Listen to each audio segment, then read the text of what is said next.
மட்டும் நடத்தின தெய்வம் இனிமேலும் நடத்துவார். ஓகேவா? இன்னைக்கு நம்ம பார்க்க போற செய்தியே தலைப்பு சொல்றதுக்கு முன்னாடி நம்ம வருஷ இறுதிக்கு வந்துட்டோம். ஓகேவா? எல்லாம் எப்படி இருக்கு? எப்படி ஃபீல் பண்றீங்க? இந்த வருஷம் எப்படி போச்சு? எப்படியோ போச்சுங்க, அப்படியே போகுது அது பாட்டுன்னு அப்படின்னு சொல்லி அப்படின்னு ஃபீல் பண்றீங்களா? நல்லா போச்சா? கர்த்தருடைய கிருபையினால வெறும்னே போகல, கர்த்தருடைய கிருபை தான் என்ன நடத்திட்டு வந்துருக்கு. எத்தனை பேர் ஃபீல் பண்றீங்க? ஏதோ வேணோதோன ஒன்றும் இல்லை. பாருங்க, கொஞ்சம் யோசிச்சு பாருங்க. பேப்பர்லாம் திறந்து பாருங்களேன். தினத்தந்தி பேப்பர்ல தினத்தந்தின்ற வார்த்தையை மறைக்கிற அளவுக்கு பொல்லாத சம்பவங்கள்லாம் நடக்கிற அளவுக்கு நடக்குது இந்த காலங்களில். கடைசியே இல்லையா? அந்த அளவுக்கு நடக்கிற அந்த பொல்லாத நாட்கள்ல நம்மளை தெய்வம் தான் பாதுகாக்கிறார். இது எத்தனை பேர் ஃபீல் பண்றீங்க? கரெக்டா? அப்படி இருக்கிறப்போ அந்த நாட்களின் பொல்லாத நாட்களில் தான் நம்ம வாழ்ந்து கொண்டிருக்கிறோம். இப்போ விலங்குகள்லாம் மனிதர்களுக்குள்ள அந்த குணங்கள் வெளிப்படுற பொல்லாத சிங்கங்க, எவன் எப்படி பாய்வான், எவன் எப்படி கோல் மூட்டுவான். கரெக்டா இல்லையா? ஒவ்வொரு இங்கே நல்லா இருக்கும். வெளியில சொல்றான், வெளியில உள்ளுக்குள்ளேயே சபைகளுக்குள்ளே நடக்குது. என்னது, எந்தெந்த மிருகம் எப்படி வெளியிடும் தெரியல. நரி போன்றது வந்துடும், சிங்கங்கள், நிறைய பாய்கிற குணங்கள் எல்லாம் இந்த பிசாசுடைய தாக்கம் தான். அவங்க நல்லவங்க தான், பிசாசு அந்த நேரத்தில் ஆக்கிரமிக்கும். ஸோ இவைகளின் மத்தியிலலாம் நம்மளை பாதுகாக்கிற அந்த எபினேஷன் நம்ம கூட இருக்கிறார். ஹல்லேலூயா. நம்ம ஏனோ தானோ என்று வாழ்றவங்க இல்லை, நமக்குன்னு ஒரு இலக்கை கடவுள் கொடுத்துருக்கிறார். இவைகளின் மத்தியில நம்ம ஒரு உண்மையுள்ளவர்களா அவருக்கு வாழணும்னு எதிர்பார்க்கிறாரு. இவர்களின் மத்தியில நம்மளை பரலோக வாசியா மாத்த போறாரு. இந்த மாதிரி இலக்குகளோட தான் நம்ம உட்காந்துருக்கோம். நம்ம வெறுமனே உட்காரல. யாராவது வெறுமனே நம்ம பாட்டு யாராவது சொல்றீங்களா? நான் இன்னைக்கு சும்மா உட்காந்துருக்கேன் அப்படி யாராவது வந்திருக்கீங்களா? இல்ல, நமக்கெல்லாம் ஒரு இலக்கு உண்டு. ஆமென், ஹல்லேலூயா. அதனால உங்களை அவர் கைவிட மாட்டார். நீ உயிரோடு இருக்கும் நாளெல்லாம் நான் உனக்கு முன்பாக ஒருவனும் எதிர்த்து அது நிறைவேற்றுவதில் நான் உன்னை விட்டு விலகுவதும் இல்லை. அதனால நீங்க தைரியமா இருங்க. மட்டும் அது முதல்ல உங்களை தைரியப்படுத்தி நான் இந்த செய்திக்குள்ள கொண்டு போகணும்னு ஆசைப்படுறேன். ஏன்னா இந்த வருட இறுதியில நமக்கு முதல்ல தைரியம் தேவைப்படுது. அப்பப்போ அந்த பயங்கள் நம்மளை சூழ்ந்து கொள்கின்றன. அதனால தயவு செய்து அதுல இருந்து வெளியில வாங்க. ஓகேவா? அந்த கர்த்தரை நோக்கி நீங்க பார்க்கணும். அதுதான் ரொம்ப ரொம்ப முக்கியமான ஒரு காரியம். ஓகேவா? இன்னைக்கு நம்ம செய்திக்குள்ள போக போறோம். இந்த செய்தியினுடைய தலைப்பு பாத்தீங்கன்னா நடத்துகிறவர்.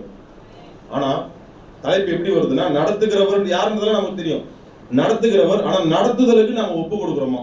என்னதுங்க தலைப்பு? நடத்துதலுக்கு, அவருடைய நடத்துதலுக்கு நாம நம்மள, அதுதான் தலைப்பு.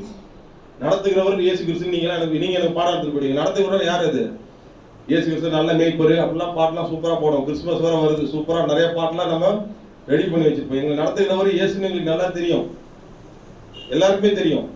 அது ஒரு பெரிய விஷயம் இல்லை. நம்ம நடத்துகிறவரை அறிந்தது பெரிய விஷயம் இல்லை, அவரை புரிந்தது தான் பெரிய விஷயம். இப்போ ஒரு கேள்விகளை நான் கேட்கிறேன். நம்ம நடத்துகிறவரை அறிந்த கூட்டமா இங்கிருந்து போறோமா, புரிந்து கொண்ட கூட்டமா போறோமா? அதுக்குதான் இந்த செய்தி. அப்படின்னா நாம என்ன பண்ணணும்? அவருடைய நடத்துதலுக்கு நம்ம என்ன பண்ணணும்? ஒப்பு கொடுக்கணும். அதனால அவர் நடத்துறத உங்களுக்கு அதை பத்தி தான் நீங்க ஃபுல்லா அது எப்படி எடுக்க போறன்றதை நீங்களே கேட்டு தெரிஞ்சீங்க. கர்த்தர் தான் நடத்தணும். அந்த ஒரு மொத்தத்துல இந்த முடிவில் என்ன, நம்ம ஒரு ஒப்பு கொடுத்தலோட இங்கிருந்து போகணும். அதுதான் முக்கியம். அவர் எப்படிப்பட்ட நடத்துகிறவர் என்பதை நீங்க முதல்ல புரிந்து கொள்ளணும். ஓகேவா? அவர் ஃபர்ஸ்ட் எப்படிப்பட்ட நடத்துகிறவர்ன்றதுக்கு ஃபர்ஸ்ட் ஒரு தலைப்பு என்ன வருதுன்னா, அவர் கம்ப்ளீட் பேக்கேஜ், முழுமையானவர். நடத்துகிறதுல அவர் எப்படிப்பட்டவர்? நீங்க உங்களை ஒப்பு கொடுக்கணும்னா ஒரு ஆர்வம் ஒருத்தர் மேல வேணும். இப்போ சாதாரணமா நீங்க ஒருத்தர் மேல பின்னாடி போயிடுவீங்களா? இப்போ அவர் பின்னாடி நான் சொல்லணும், அவரை நடத்துறாரு, நான் அவர் பின்னாடி போனா உங்களுக்கு ஒரு ஒரு அக்கறை, உங்களுக்கு ஒரு தாகம் இருந்தா தானே போவீங்க. ஏனோ தானே போவீங்களா? யாரும் போக மாட்டீங்க. நடத்துகிறது ஒரு அக்கறை உணர்வோடு அவர் நம்ம மேல நம்ம அக்கறை உடையவராக காணப்படுகிறார். அந்த நடத்துகிறவர் மீது ஒரு தாகம் உங்களுக்கு ஏற்பட்டாதான் நீங்க போக முடியும். ஸோ அப்போ அந்த தாகம் ஏற்படும்னா முதல் வார்த்தையை நீங்க பாத்தீங்க. முதல்ல அவர் எப்படிப்பட்ட நடத்துறோம்னா, கம்ப்ளீட்டாக முழுமையாக நடத்துகிறவர்ன்ற அறிவு நமக்கு வந்தால் தான் நம்ம முழுமையாக ஒப்பு கொடுக்க முடியும். வாசிங்க சங்கீதம் 48:14 எடுங்க. சங்கீதம் 48:14. சங்கீதம்.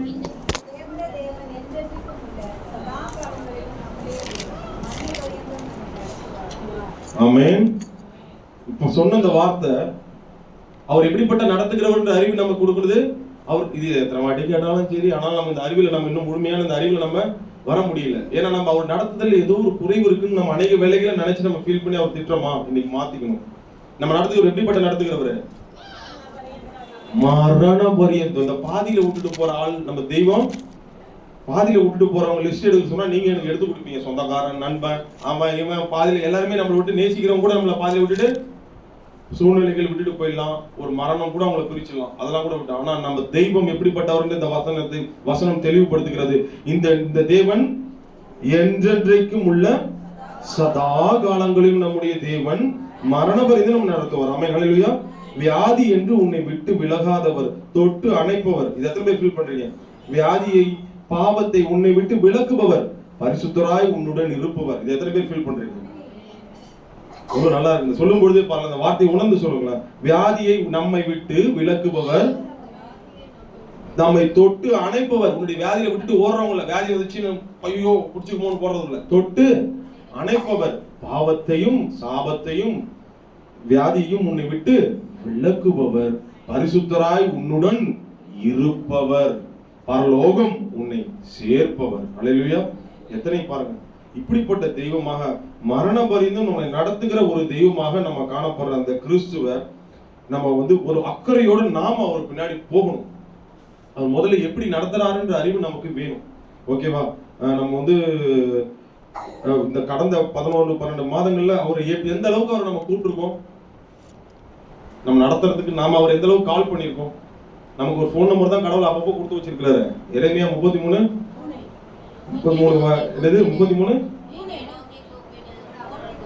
சரி, அது நம்ம மிஸ்டு கால்ஸ் எத்தனை போயிருக்கு ஆண்டவர் கிட்ட போன் பண்ணிருக்கோமா? இந்த 11-12 நிறைய போயிருக்குதா? மிஸ்டு கால்ஸா, கால்ஸ் போய் நிறைய பேசிருக்கீங்களா? போயிருக்கு. மனிதர்கள் கிட்ட அவங்க சொன்னா அந்த மாதிரி தான் சொல்லுவாங்க. எப்படி சொன்னா எம்ஜிஆர் எல்லாம் சொல்லுவார் பாருங்க, அது ஒரு மாதிரி சூப்பரா சொன்னாங்க. அது மாதிரி மனிதர்கள்கிட்ட நம்ம கிட்ட அவங்க கிட்ட ஒண்ணுமே அதிகமா, அதை விட அதிகமா போயிருந்ததுன்னா அப்ப அவருடைய நடத்துதல்ல ஒரு ருசி இல்லைன்னு நீங்க நினைச்சுக்கிறீங்க. அப்போ நம்ம எந்த அளவுக்கு இந்த 12 மாதங்கள் அவருக்கு இந்த எரேமியா 33 அவர் நோக்கி கூப்பிட்டுருக்கோம். ஆண்டவரே நீங்க தான்ப்பா நடத்தணும், எனக்கு ஒண்ணுமே தெரியாது, எல்லாம் தெரிஞ்சவங்க இந்த உலகத்துல யாருமே நீங்க தான்ப்பா நடத்தணும், நீங்க தான்ப்பா நடத்தணும் சொல்லி சொல்லி பாருங்க. அவர் எத்தனை வாட்டி அந்த நடத்துதல்ல நம்ம இருந்திருக்கோம். ஆமென். அவர் தாங்க நடத்துறாரு நம்மள. அவர் இல்லைன்னா ஒரு செகண்ட் கூட உயிரோட நம்ம இருக்க முடியாது. அதனால நம்ம இதை நீங்க முதல்ல இதை நீங்க புரிஞ்சுங்க. எரேமியா 31:9 வாசிங்க. எரேமியா 31:9. அவருடைய நடத்துதல் கம்ப்ளீட்டா இருக்கு. ஆனா நம்ம அதுக்கான விட்டு கொடுத்தல் கம்ப்ளீட்டா இருக்கா? இன்னைக்கு நம்ம சிந்திப்போம்.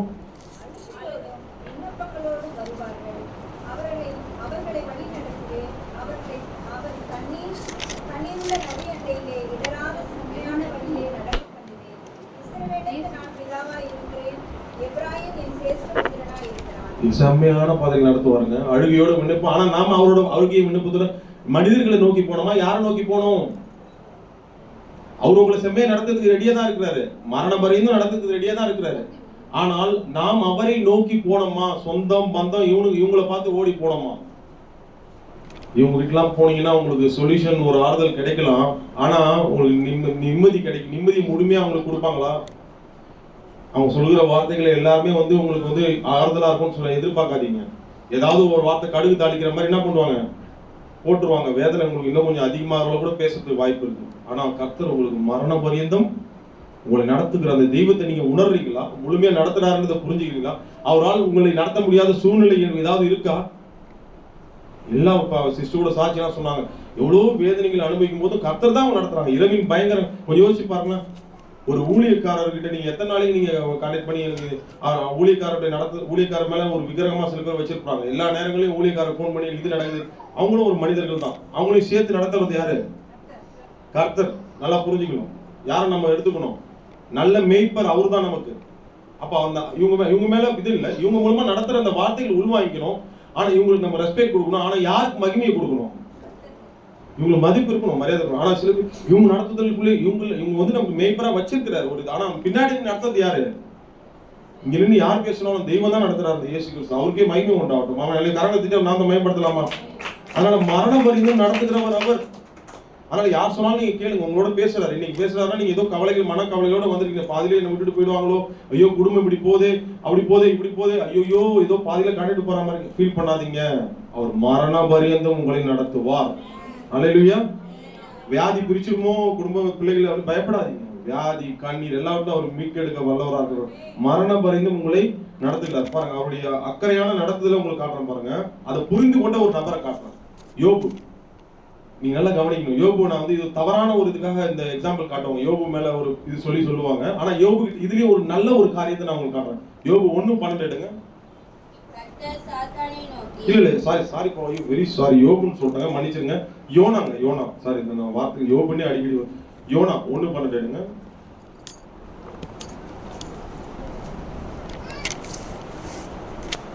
யோனா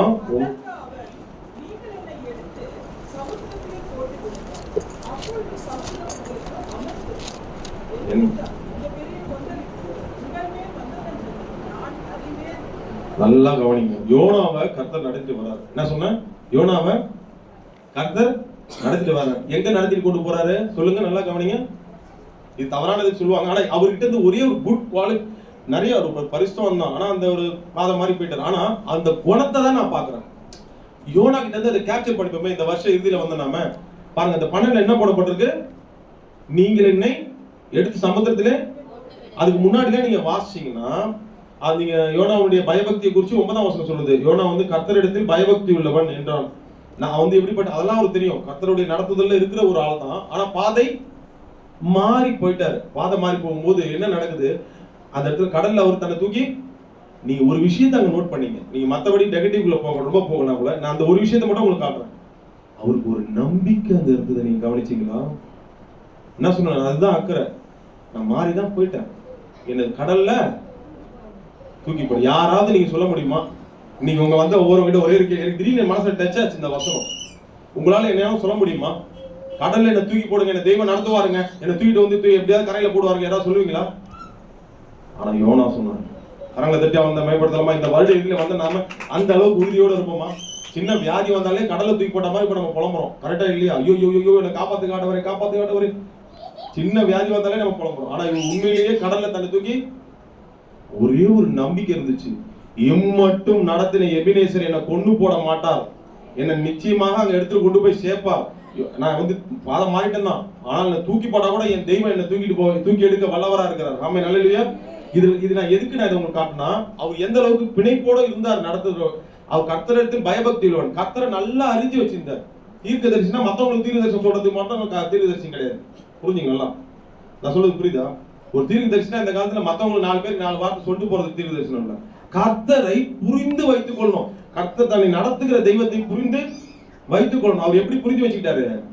எப்படி புரிஞ்சு வச்சுக்கிட்டாரு? தேவன் எவ்வளவு அக்கறையுடையவர், என்னை கடல்ல தூக்கி, அதுதான் அந்த அக்கறையை தான் காட்டுறேன். தேவன் மரண பரியந்தம் நம்மளை நடத்துகிற தேவன். உன்னை கடல் வந்து அமுக்கலாம், ஆழியில நீயே வேணே கூட போய் மாறலாம். ஆனாலும் நீ அவருக்குள்ள இருந்தனா கண்டிப்பாக கர்த்தர் உன்னை தூக்கி எடுப்பாருங்க. கரங்க தட்டி அவர் நாம பயன்படுத்தலாமா? அவர் ஏதோ ஒரு இதுல போயிட்டாரு, பாதம் மாறிட்டார் தான். அவர் கர்த்தருடைய வார்த்தையை மீறி போனது உண்மைதான். ஆனாலும் அவருக்குள் ஒரு நம்பிக்கை இருந்தது, என்னை கர்த்தர் நிச்சயமாக தூக்கி எடுப்போம். நீ கூட நீங்க ஒருவேளை பாதம் மாதிரி கூட வந்திருக்கலாம். ஏதாவது பாதனா ஏதாவது ஒரு வகையில கர்த்தருடைய வார்த்தைகளை மீறி அவருடைய நடத்துதலை விட்டு வெளியில நீங்க வந்திருக்கலாம். அவர் சொல் பேச்சு கேட்காம கூட வந்திருக்கலாம். ஆனா நீங்க ஒண்ணு மட்டும் தெரிஞ்சுங்க, உங்களை அவர் அழைச்சவர் மரண பரியந்தம் கம்ப்ளீட்டாக முழுமையாக நடத்துகிற தெய்வம். பாதியில விட்டுட்டு போக மாட்டாங்க. உடனே ஓடி வந்துருங்க. திமிங்கலம் போல ஏதாவது ஒன்று கர்த்தர் உங்களை கூட்டி இந்த வார்த்தைகளை அவங்களை கொண்டு போய் சேர்க்கும். யாருக்கிட்ட? கர்த்தரிடத்துல சேர்க்கும். நான் விசுவாசிக்கிறேன். ஓகேவா? இப்ப ஃபர்ஸ்ட் இதுல இருந்து காட்டினது என்னன்னா, அந்த யோனா கிட்ட இருந்து நீங்க வீட்டுல போய் கூட நீங்க தானமா அந்த ஒரு அதிகாரம் 2 அதிகாரம் படிங்க. 2ஆம் அதிகாரத்துல அவர் எந்த அளவுக்கு பேசுறாரு பாருங்க. அப்படிப்பட்ட ஒரு பொல்லாத நிலையிலிருந்து கர்த்தர் தூக்கி எடுத்தாருன்னா அதுக்கு ஒரு காரணம் என்ன இருந்துச்சு? அவர் கர்த்தரை தன்னை நடத்துகிறவரை நன்கு அறிந்திருந்தார். அந்த அறிவு நமக்கு வேணும். முழுமையா நான் நடத்துவார். மரண பரிந்தம் சங்கீதம் 48:1-48 என்ன சொன்ன?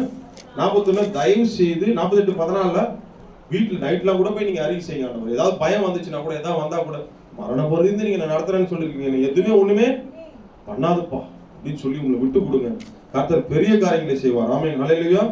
அதனால நீங்க முதல்ல இப்ப நான் எல்லாருக்கும் ஒரு எக்ஸ்பிரஷன் சொல்ல போறேன். நான் முடிவுல தான் சொல்ல போறேன். சரி, ஓகே? அது பண்ணணும், ஒரு எக்ஸசைஸ். ஓகே, ஒவ்வொரு தலைப்புக்கும் நான் என்ன சொல்ல போறேன்? ஒவ்வொரு எக்ஸசைஸ் பிசிக்கல்ல இருந்து நம்ம பண்ணணும். அது எதுக்கு பண்றோம்னா, நம்ம ஆத்மா கிட்ட அதை சொல்றது போல சொல்லி பண்ணணும். அப்பதான் அது ஒப்பு கொடுத்தலா அது இருக்கும். இந்த தலைப்பு என்ன? இந்த செய்தியுடைய தலைப்பு என்ன? நடத்துவார் தெரியும். நடத்துதலுக்கு நாம ஒப்பு கொடுக்கிறோமா? அந்த ஒப்பு கொடுத்தல் முழுமையா இருக்கணும். ஓகேவா? இப்ப அடுத்து பாருங்க, அந்த அக்கறையுடைய ஒரு மேய்ப்பராக நம்மளை நடத்துகிறார். அடுத்து பாருங்க, ஒரு மனுஷன் பாதம் மாறி எல்லாமே போனா கூட, வேற ஒரு நிலையில மோசமா மாறினா கூட அவனையும் மீட்டெடுத்து அவங்க வீட்டுல உட்கார வைக்கிறார். அது யார்? அந்த லூக்கா 8ஆம் அதிகாரம் எடுங்க. லூக்கா 8ஆம் அதிகாரம் 35 பாருங்க. ஒரு மனிதன் யாருமே அவனை நடத்துறதுக்கு இல்ல, அவன் வாழ்க்கை போயிடுச்சு.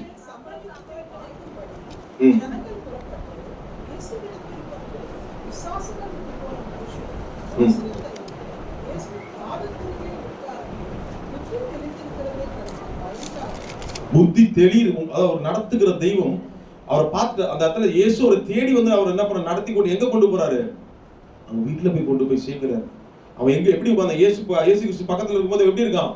புத்தி தெளிந்தவனாக அவன் உட்கார்ந்து இருக்கிறான். இன்னைக்கு வந்த உங்களுக்கு ஆண்டவராகிய கர்த்தர் ஒரு தெளிவை கொடுப்பார். அவர் நடத்துகிறதுல ஒரு அக்கறையுடைய தேவன். அவன் வீட்டார் இடத்துல சேர்த்தார். தொடர்ந்து என் பின்னாடி வான்னு சொன்னாரா? சொல்லல. அவனை எங்க கொண்டு போகணும்னு அவருக்கு தெரியும். அவர் நடத்துகிற தெய்வம் ஒரு கம்ப்ளீட்டான தெய்வம். ஏன்னா மரண வரையும் நடத்துறார் அந்த தெய்வம். இந்த மாதிரி உங்க சூழ்நிலைகள் எப்படி, ஒருவேளை நீங்க என்ன மாதிரி, என்ன யாருமே இனிமேல் ஒன்றும் கேர் பண்றது கூட ஆள் கிடையாதுப்பா. இந்த மனுஷன் எப்படி தன்னைத்தானே காயப்படுத்திக்கிட்டு ஒரு மோசமான நிலையில இருந்த ஒரு பிசாசுகளால பிடிக்கப்பட்ட ஒரு மனுஷனையே அவர் மீட்டெடுத்து அவரை நடத்தி வீட்டுல உட்கார வச்ச தெய்வம். இன்னைக்கு உங்களையும் என்னால உங்களை அவரால் மீட்க முடியாத சூழ்நிலை எதுவுமே இல்லை. அவர் உங்களுக்கு அழைத்த தேவன், தெரிந்து கொண்ட தேவன். ஆமென், ஹல்லேலூயா. மரண பரியந்தம் நடத்தி போவார். அத்தனை பிசாசுகள் இருந்து அவனுக்கு மரணம் அவனுக்கு வராதபடி யார் பாதுகாத்தது? அந்த தெய்வம். அந்த தெய்வம் இன்னைக்கு உங்களோட இருக்காரா இல்லையா? யோவான் 14:6 வாசிங்க. அவர் எப்படிப்பட்ட தெய்வம் பாருங்க. யோவான் 14:6. அவர் ஜீவனை கொடுத்து உங்களை நடத்துகிற தெய்வம். நானே வழியும் சத்தியமும் ஜீவனுமாய் இருக்கிறேன். என்னை அல்லாமல் ஒருவனும் பிதாவினிடத்தில் வரான். அவருடைய நடத்துதல் ஒரு கம்ப்ளீட் ப்ராசஸ்ங்க. பிதாவினிடத்துல உங்களை சேர்க்கிறவர்களும் மரண பரியந்தம் மாத்திரம் அல்ல, மரண பரியந்தத்துக்கு அப்புறம் பிதாவினிடத்துல உங்களை சேர்க்கிறவர்களும் உங்களை விட்டுட்டு அவரு போக மாட்டார். ஆனா நீங்க செய்ய வேண்டியது, ஆண்டவரே உம்முடைய நடத்துதல் முழுமையானதுப்பா, அது அக்கறையுடையது. எந்த நிலையில இருந்து ஒரு மனுஷனை மீட்டு நடத்தக்கூடிய ஒரு நடத்துதல் தான். ஆனா நான் எப்படி பார்க்கேன், இந்த வருட இறுதியில நான் எப்படி பார்க்கேன், என்னுடைய நடத்துதல்ல குறைவு இருக்குது ஆண்டவரே, என்னுடைய நடத்துதல்ல குறைவு இருக்குதேப்பா, நான் சரி செஞ்சுக்கிறேன். இதுக்கு எனக்கு விட்டு கொடுக்கறதுக்கு இந்த நாளை கொடுத்துருக்கீங்களே. இப்ப நான் சொல்றேன் பிசிக்கல் எக்ஸ்பிரஷன் இந்த தலைப்பு முடிய போகுது. ஃபர்ஸ்ட் தலைப்பு என்ன? அவர் கம்ப்ளீட்டா நம்மளை நடத்துக்கிட்டவர். ஆனா நான் கம்ப்ளீட்டா அவருக்கு ஒப்பு கொடுக்கணும். இந்த ஒரு பிசிக்கல் எக்ஸசைஸோட நம்மளை ஒப்பு கொடுக்குமா? அப்பா சொல்லுங்க பார்க்கலாம். அப்பா கை உயர்த்தி சொல்லுங்கப்பா. நான் 2 கை ஒண்ணா வச்சிருக்கேன். அப்பா இவ்வளவு அருமையா நீங்க நடத்துறீங்களேப்பா. இந்த உதாரணம் எல்லாம் கேள்வி. யோனாவை நடத்துனீங்களே, அந்த மனிதன் நடத்துனீங்களே, எங்களையும் நடத்துங்க ஆண்டவரே. இதுவரையிலும் தெரிஞ்சோ நாங்க சர்ச்சுக்கு வரோம், 10-15 வருஷம் வரும், ஆனாலும் கூட இது எங்களுக்கு தெரிஞ்சோ எங்க மண்டையில அநேக வேளை மறந்துடும்ப்பா. இனிமேல் மறக்க மாட்டோம்ப்பா. ஆமென். நீ மரணம் பரிந்து நடத்துவீங்கப்பா. ஆமென். God bless you. ஒவ்வொரு தலைப்புக்கும் ஒவ்வொரு பிசிக்கல் எக்ஸ்பிரஷன் பண்ண போறேன். அது ரொம்ப ரொம்ப முக்கியம். அது நம்ம ஒப்பு கொடுத்தலுக்கு ஒரு காரணமாக இருக்கும். ஓகே. இந்த நேரம் பார்த்து ஆபீஸ்ல வேற யாரோ போன் பண்றாங்க. அதுதான் நான் போய் கட் பண்ணது மன்னிச்சிருங்க. அதுதான் ஏரோப்ளேன் மேல போலான்னு பார்த்தேன். ரெக்கார்ட் போயிடுவோமா இல்ல? ஓகே. கடவுள் உங்களை ஆசீர்வதிக்க. இப்ப நம்ம ஃபர்ஸ்ட் தலைப்பு என்னது? முழுமையாக நடத்துகிறவர். ஆனா நம்மளுடைய ஒப்பு கொடுத்துல முழுமை இருக்கா சிந்திப்போம். ரெண்டாவது பாருங்க, மெதுவாக நடத்துகிறவர். வாசிக்கிறீங்களா? அவர் எப்படிப்பட்ட நடத்துகிறவர்? ஏசாயா 40:11 வாசிங்க. ஏசாயா 40:11. மேய்ப்பனை போல தமது மந்தையை மேய்ப்பார். ஆட்டுக்குட்டிகளை தமது புயத்தினால் சேர்த்து தமது மடியிலே சுமந்து கறவலாடுகளை மெதுவாய் நடத்துவார். என்னங்க போட்டிருக்கீங்க? மெதுவா. ஏசாயா 40:11. அவர் எப்படி நடத்துவார்? ஃபர்ஸ்ட் முழுமையாக கம்ப்ளீட் அவர் நடத்துதல்ல. இது நீங்க தெரிஞ்சுக்கிட்டாதான் நீங்க அவர் பின்னாடி போக முடியும். கரெக்டா இல்லையா? ஃபர்ஸ்ட் கம்ப்ளீட்டா நடத்துறவனோட உங்களுக்கு ஒரு ஆர்வம் இருக்கும். உங்களை என்ன பண்ணுவீங்க? கொஞ்சம் சொல்லுங்க. ஓகே போயிடுங்க. இல்ல வந்தாலும் சொல்லுவோம். கம்ப்ளீட்டாக நம்மள நடத்துகிற தெய்வம்ன்றத பார்த்தோம். ரெண்டாவது என்ன போட்டிருக்கு? ஏசாயா 40:11 மறக்கவே மறக்காதீங்க. ஏசாயா 40:11 என்ன சொல்லுது? மெதுவாக நடத்துகிறவர். கறவல் ஆடுகளை போல நடத்துகிறவர். உங்களை எப்படி நடத்துகிறாரு? கறவல் ஆடுகள்னா ஒரு மெச்சூர்னஸ். அது பால் கொடுக்கிற ஆடுகள். அவங்க ரொம்ப பதறாது. அது பார்த்து தான் பக்குவமா நடத்தணும். அது கறவல் ஆடுகளையும் அதையும் நடத்தி குட்டியையும் தன் கையில் வைத்து நடத்துகிறவர் தான் நம்ம இயேசு. கரங்க தட்டி தேவன் நாம் மேம்படுத்தலாமா? உன்னையும் உன் குடும்பத்தையும் சேர்த்து கைகளில் வைத்து நடத்துகிறவர் தான் அந்த கர்த்தர். மெதுவாக நடத்துகிற தெய்வம். ரொம்ப பதறாதீங்க. நீங்க யாராவது ரொம்ப பதறி வந்திருக்கிறீங்களா?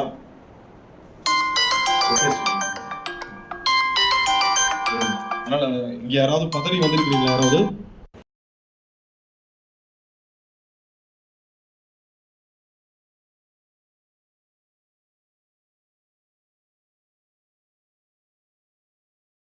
பந்தத்துக்கலாம். குடும்பம் என்ன ஆக போகுது, ஏதாக போகுது தெரியலையப்பா, கவலைப்படாதீங்க. உங்களை நடத்துகிறவர் மெதுவானவர். மெதுவாக மெல்லமா நடத்துவார். உங்களை உங்க அலப்பாய் விட மாட்டார். முதல்ல டென்ஷன் ரிலாக்ஸ் பண்ணீங்க. இன்னைக்கு வந்த எல்லாரும் என்ன பண்ணீங்க? மனசுல ரிலாக்ஸ், உங்க மனதுக்கு ஒரு ஒரு ரிலாக்ஸேஷனை கொடுங்க. ஓகேவா? ஏன்னா அது தேவன் சொல்றாரு, என் சமூகம் உனக்கு முன்பாக செல்லும், நான் உனக்கு வேற யாரும் அந்த இளைப்பாறுதலை தர முடியாது. யார் தருவா? அந்த மெதுவாக நடத்துகிற மேய்ப்பராக அவர் காணப்படுறார். பாருங்க, ஆனால் வாக்கு தத்தங்களை தந்துடுறாரே ஆண்டவரே, எனக்கு நிறைவேறவே மாட்டேங்குது ஆண்டவரே. நிறைய வாக்கு தத்தங்கள் வாங்கி வச்சிருக்கேன், பீரோல வாங்கி வச்சுக்கிறேன், ஆனா எதுவுமே வாழ்க்கையில உடனே நிறைவேற மாட்டேங்குதுப்பா. ஃபீல் பண்ணாதீங்க. மெதுவாக அவருக்கு தெரியும் அந்த அந்த அந்த வார்த்தையானது உங்களுக்கு கொடுக்க வேண்டிய மேய்ச்சலை கொடுத்து அது கொடுக்கிறவர்களும் அது தீராது. எத்தனை பேருக்கு நம்புறீங்க? அந்த மேய்ச்சல் நிலைவாடு வரலும் அடங்கியிருக்கு, நித்திய ஜீவன் வரலும் அடங்கியிருக்கு. உலக ஆசீர்வாதங்கள் மட்டும் பார்க்காதீங்க, உங்களுக்கு சொன்னவர் நிச்சயமா நிறைவேற்றுவார். எத்தனை பேர் நம்புறீங்க? வாக்கு தத்தங்களை ஸ்பீடா கொடுத்துருவாரு, ஆனா அதை நடத்துறது கொஞ்சம் லேட் ஆகுதுன்னு ஃபீல் பண்ணாதீங்க. அவர் மெல்லமா தான் நடத்துவார். பதறாதீங்க. மனசு என்ன பண்ணக்கூடாது, இன்னைக்கு வந்த எல்லாரும் பதட்டத்தை வெளியில கொண்டு வாங்க. தேவன் யாராவது பதத்தோட வந்திருக்கிறீங்கன்னா தெரியாது, உங்க குடும்பத்தை குறிச்சு எதை குறிச்சு கலங்காதீங்க. முதல்ல ரிலாக்ஸ் பண்ணீங்க. அவருடைய வார்த்தை தான் உங்களுக்கு அமைதியை தருகிறது. ஆமென், ஹல்லேலூயா. அதனால ஆபிரகாமுக்கு வாக்குத்தத்தம் கொடுக்குறாரு, ஆனால் அவன் மனசு கஷ்டப்படக்கூடாதுன்னு வாக்குத்தத்தம் நிறைய கொடுக்குறாரு. ஆனா எல்லாமே உடனே நடக்கும். ஆசீர்வாதங்கள் சிலது நடக்குது, பிள்ளை பேரு தள்ளி போகுது. ஆனாலும் மெதுவாக தெய்வம் ஒவ்வொரு இடத்துலயும் ஒரு தலை நிமிர்ந்த ஒரு வாழ்வை கொடுத்து நடத்தி கொண்டுதான் போனார். அவர் கைவிட்டாரா? ஏன்னா அவர் நடத்துதலுக்கு தன்னை முழுமையாக விட்டு கொடுத்த ஒரு தேவ மனிதராக அவர் காணப்படுறார். நான் சில உதாரணங்கள் தான் நான் காட்ட போறேன். அதன்படி நாம இருக்கிறோமா? முன்னாடி உதாரணம் காட்டினேன், யோனா போல நாம இருக்கிறோமா? சிந்திப்போம். நம்மள ஒப்பிட்டு பார்த்துக்கணும். அப்பதான் அதை நடத்துதலுக்கு நம்ம என்ன பண்ண முடியும்? நம்ம முழுமையாக ஒப்பு கொடுக்க முடியும். ஓகேவா? இப்ப பார்க்க போறது பாத்தீங்கன்னா, இஸ்ரவேல் ஜனங்களை குறிச்சு நீங்க பாக்குறீங்க. இவங்க பதறிடுறாங்க. அந்த பதத்தை இன்னைக்கு இருந்துச்சுன்னா இன்னைக்கு நம்ம கண்டிப்பாக அவர்கிட்ட இந்த ஆசீர்வாதத்தை முழுமையாக பெற முடியாது. நல்லா கவனிங்க. இந்த இஸ்ரவேல் ஜனங்க பண்ற ஒரு பெரிய தப்பை நம்ம சரி செஞ்சுக்கணும். இத்தனை நாட்கள் நடத்துற தெய்வத்தை நாம என்ன பண்ணக்கூடாது, பதறி அவரை பேசிடக்கூடாது, பதறாம இருக்கணும். அவருக்கு பாருங்க, அந்த ஜனங்க பண்ண பெரிய தப்பு என்ன தெரியுமா? அதை நான் உங்களுக்கு காட்டுறேன் பாருங்க. காட்டிட்டு அந்த எக்ஸ்பிளைன் பண்றேன். யாத்திராகமம் 16:2-3 வாசிங்க. யாத்திராகமம்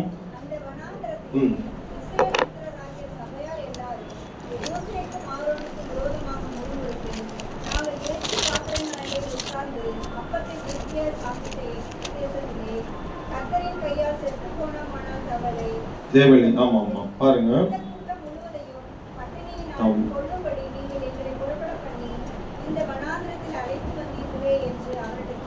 தேவன் மிக அருமையாக நடத்தினார். எப்படி நடத்தினாரு? கொஞ்ச நேரம் முன்னாடி தாங்க 15 அதிகாரத்துல அவ்வளவு அழகா பாட்டெல்லாம் பாடினாங்க. எப்படி நடத்தினாருங்க? என்ன பண்ணாங்க? கர்த்தரை புகழ்ந்து மோசேயும் இஸ்ரவேல் புத்திரரும் கர்த்தரை புகழ்ந்து பாடினார்கள். புரிஞ்சுக்கலாம்? எப்படிலாம் பாடினாரு பாருங்க, சூப்பரா பாடினார். 11ஆம் வசனத்துல நீங்க வாசிங்களா, கர்த்தாவே தேவர்களில் உமக்கு ஒப்பானவர். நாமளும் பாட்டெல்லாம் சூப்பரா பாடுவோம். 11 மாசத்துல எத்தனை பாட்டு பாடிருப்போம்? அந்த பாட்டை எத்தனை பேர் பாடிருக்கீங்க இந்த வாட்டி? எத்தனை பேருங்க? 50 வாட்டியா? எத்தனை வாட்டி பாடிருப்போம்? இந்த கர்த்தாவே தேவர்களின். சூப்பர் சூப்பர், நல்லா அருமையா பாடுறீங்க. எல்லாருக்கும் ஒரு கரங்களை தட்டலாமே. நல்லாதான் இருக்கு, சூப்பரா. ஆனா பிரச்சனைகள் எத்தனை பேர் பாடிருக்கோம்? அந்த மாதிரி வித்தியாசம். 2 உருவம் தானே, இஸ்ரேல் ஜனங்க தானே. நான் ஏதாவது தப்பா என்ன படிச்சிட்டோமா? இதுக்கு படி 15:1 என்ன போடுவோம்? இஸ்ரேல் புத்திரர் தானே போடப்பட்டிருக்கு. ஓகே, போதும். இஸ்ரேல் புத்திரர் தானே போடப்பட்டிருக்கு. 16ஆம் அதிகாரம் மட்டும் எதிரி மாதிரி பேசுறாங்க. ரொம்ப நேரம் கூட ஆகலையே இல்ல? அந்த மாதிரி ஏதாவது மாறணுமா? நம்ம இன்னைக்கு நம்ம எப்பவுமே பாடணும். நம்ம வாயில என்ன வரணும்? கர்த்தாவே நீங்க தான்ப்பா என்ன நடத்திட்டு வரீங்க. ஏன்னா கண் கூட அந்த கண்ணு தான் பார்த்துச்சு. பாருங்க, உங்களுக்கு ஒரு சூழ்நிலையை காட்டி நான் உங்களுக்கு அடுத்த தலைப்புக்குள்ள நான் போக போறேன். எகிப்துல ஒரு பெரிய அது காப்பாத்திட்டு கொண்டு வராரு கடவுள். அந்த இடத்துல என்ன பண்றாங்க? செங்கடல் வருது. அங்கதானங்க பதட்டப்படணும். பதட்டப்படமா படக்கூடாதா? ஆனா தேவன் பதறாது நடத்துறாரு. பிள்ளைங்க பயந்துற போது அவங்க ஒரு அமைதிப்படுத்துறாரு. அமைதிப்படுத்தி என்ன பண்றாரு? 2 பக்கமும் தண்ணி பார்த்தா எல்லாருக்குமே என்ன ஆயிடும்? ஷாக் ஆயிடும். அவ்வளவு பெரிய பிரச்சனைகள்லாம் தேவன் நம்மள பெரிய ரட்சிப்பெல்லாம் கொடுத்துட்டாரு. சின்ன சின்ன பிரச்சனைகளுக்குலாம் நம்ம பேச ஆரம்பிச்சிடும் தெய்வத்தை. இது செய்யல, அது செய்யல, இது பண்ணல, அது பண்ணல, அந்த மாதிரி ஏதாவது பேசுறோமா இன்னைக்கு? அவ்வளவு இதெல்லாம் நடத்தி பதறாம நம்மள தேவன் பதறாம பக்குவமா வாடா பிள்ளைகளை அப்படி அழகா நடத்திட்டு வெளியில அப்படி அழகா காப்பாத்திட்டு வர மாதிரி விட்டுட்டு இருந்தாரு. நம்ம விட்டுருக்காரா இல்லையா? அவ்வளவு பெரிய மரணமே நம்மளை ஆட்கொண்டு செத்து போயிருப்போம். ஆண்டவர் அறியலன்னா நம்ம எங்கேயோ செத்து போயிருப்போம். அந்த ஆழியிலிருந்து, அந்த பாவம் எனும் ஆழியிலிருந்து பிளந்து நம்மளை எடுத்து நித்திய ஜீவன் நடத்துறாரு. சாதாரண நோய் வியாதியை நம்மளை பட்டுட்டு போய் விட்டுருவாரா கடவுள்? நம்மள உலக பிரச்சனைகள்ல கவலை கொண்டு நம்ம அதை வச்சு கவலைப்பட்டு இருக்கோமே. இன்னைக்கு அதுல இருந்து வெளியில வாங்க. ஹல்லேலூயா. அவர் மெதுவாக நடத்துவார். அவசரப்படாதீங்க. எடுத்துட்டு வந்து விட்ட இடமே வந்து மெதுவான இடம் தான். என்ன அது என்ன இடம்? அது வனாந்திரம். வாக்களித்தது என்ன இடம்? கானான். ஆனா எடுத்துட்டு வந்து விட்ட இடம் என்னது? மென்மை வேணும் உங்களுக்கு. வனாந்திரம் உங்களுக்கு பொறுமை இழக்க வைக்கும். பொறுமை இழக்க வைக்கிறதுல தான் கர்த்தர் வந்து நிக்க வைக்கிறார். ஏன்னா உங்களுக்கு அங்கதான் கத்துக்க முடியும். கரெக்டா இல்லையா? அந்த இடத்துல எடுத்த உடனே பொறுமை இழந்துட்டாங்க. மெதுவான நடத்துதல புரிந்து கொள்ளல. கர்த்தருடைய அவ்வளவு பெரிய அற்புதத்தை பார்த்தவங்க நான் ரொம்ப விளக்கமா எல்லாருக்குமே தெரியும் சொல்றேன். உணவுக்காக, கறிக்காக என்னென்னலாம் பேசிட்டாங்க அல்லவா, காடைக்காக எல்லாம் உங்களுக்கு தெரியும். அந்த நாவுகள் எப்படி எல்லாம் மாறிச்சுன்றது. அப்போ கர்த்தருடைய நடத்துதல புரிஞ்சுக்கிட்ட மொத்தம் ஒரு 3 பேரோ 4 பேரோ யாருங்க அவங்க சொல்லுங்க பார்க்கலாம். படிச்சிருப்பீங்க. யாருங்க புரிஞ்சுட்டாங்க? மோசே, பரிசுத்தனாகி ஆரோன், யோசுவா, காலேபு. இவங்க தான் புரிஞ்சுட்டாங்களா? தேவன் இவங்களுக்கு மாத்திரம் தான் தேவனா? சொல்லுங்க. அப்படின்னா நீங்க சொல்லலாம், ஊழியக்காரங்க மட்டும் தான் தேவனா? ஊழியக்காரங்க மட்டும் தான் கடவுள் நடத்துறாரா? ஊழியக்காரர்கள் மூலமா என் சமூகம் உனக்கு முன்பாக செல்லுன்றது, என் சமூகம் உங்களுக்கு முன்பாக செல்லும் தான் அவர் சொல்லணும்னு ஆசைப்படுறாரு. ஆனா அந்த மாதிரி ஜனங்க நடந்துக்கலையே. புரியுது? அவருடைய நடத்தல புரிஞ்சுட்டு யோனா போல ஒரு மோசே போல அவர் நடத்தல புரிஞ்சுக்கிட்டவங்க கிட்ட அவர் ரொம்ப நெருக்கமா பேசுறாரு. நான் சமூகம் உனக்கு முன்பாக செல்லும், நான் உனக்கு அந்த நடத்துதல், அந்த அவர் சமூகம் நம்ம நடத்தும். அப்ப அந்த மாதிரி எல்லாரும் பெறணும்னா நாம என்ன பண்ணோம்? மோசே போல நம்ம புரிஞ்சுக்கணும் அவருடைய நடத்துதல. ஆரோனை போல நம்ம நடத்தல என்ன பண்ணோம்? புரிஞ்சுக்கணும். காலேபை போல அவர் நடத்துதல புரிஞ்சுக்கணும். யோசுவாவை போல அவர் நடத்துதல புரிஞ்சுக்கணும். மாறணும். மாறுவோமா? நம்ம மாறினாதாங்க நீங்க வனாந்திரம் செழிப்பான இடமாக தெரியும். மாறலன்னா செழிப்பான இடம் வனாந்திரமா தெரியும். கரங்க தட்டி தேவனுடைய நாமத்தை மகிமைப்படுத்தலாமா? நீங்க எப்படி இருக்க போறீங்க? நம்ம எப்படி பெற போறோம்? இந்த வருட இறுதியில வந்து நாம கர்த்தருக்காக அவருடைய நடத்தல புரிஞ்சுக்கிட்டீங்கன்னா, அந்த மெதுவான நடத்தல புரிஞ்சுக்கிட்டீங்கன்னா, வனாந்திரம் எனக்கு செழிப்பு. வாழ்க்கையில வனாந்திரம் வரும், பிரச்சனை வரும். ஆனா எனக்கு அப்பத்தை கொடுப்பார், காடை திடீர்னு கொடுப்பார், வடி எங்கேயாவது தண்ணி அதுல இருந்து உடைச்சு எடுத்துட்டு வர வைப்பார். என் தெய்வம் செய்வார். அதுதான் செழிப்பு. ஆனா நான் அவரை புரிந்து கொள்ள, அவர் மெதுவான நடத்தல புரிஞ்சுக்காம அவசரப்பட்டு வார்த்தையை விட்டுட்டேன். உலகத்துல சொல்லுவாங்க, அவசரப்பட்டு நீ ரொம்ப, அது உண்மையிலே எங்க போகுதுன்னா கர்த்தருக்கு விரோதமாக பேசுகிறது தான் அவசரப்பட்டு வாயை விடுறது. இன்னைக்கு அதை நம்ம மாத்திக்கணும். அல்லேலூயா. கர்த்தருக்கு விரோதமாக வார்த்தையை பேசாம நம்ம அவருடைய நடத்துதலுக்கு நம்ம விட்டு கொடுத்தோம்னா, நம்மளை ஷைன் பண்ணி ஒரு மோசே போல, ஒரு இது போல, காலேபு போல. காலேபுடைய வாழ்க்கை மெதுவா தான் போச்சு. யோசுவா படிங்க 14:8-9 பார்த்து வாசிங்க. 14ஆம் அதிகாரம் 8-9 வாசிங்க. நிறைவேற வேண்டியதை கரெக்டா சூப்பரா முடிச்சு கொடுத்தாரு கடவுள். பக்கிட்டு கொடுத்துட்டாரு யோசுவா.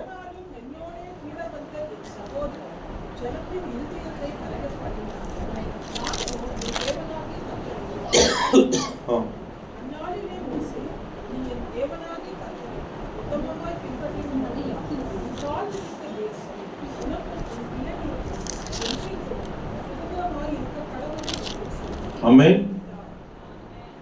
சொன்னதை நடத்தினாரா? கொஞ்சம் லேட்டா தாங்க ஆச்சு. கர்த்தர் அது உள்ள கைவிடல. அந்த நடத்தல புரிஞ்சுட்டாரு. ஆனா அங்க சொன்ன ஒரு வார்த்தை நீங்க கவனிச்சீங்களா? நீங்க தயவுசெய்து கோடு போட்டு வச்சுக்கலாம்.